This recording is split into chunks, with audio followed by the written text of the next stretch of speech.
Hindi susi ang kasal para sabihin kayo na habang buhay. Dahil ang totoo niyan, kahit batas, walang magagawa kung hindi talaga sila itinadhana sa isa't isa.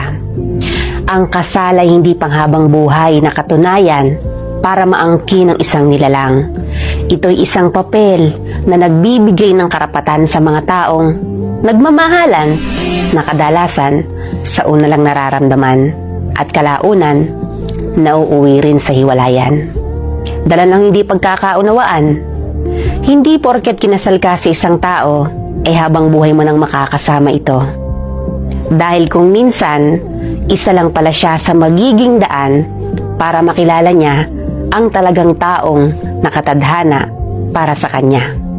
Kinikilala man ng Diyos at batas ang bisa ng kasal, pero iba pa rin ang bisa ng dalawang taong itinadhana talaga. At may real talk tayo dyan. Yung ibang mga nagsasama na, mas naniniwala sa kasabihang kung tayo talaga hanggang dulo, kahit anong mangyari, tayo pa rin. Yung tipong masaya na sila sa ganoong setup ng pagsasama.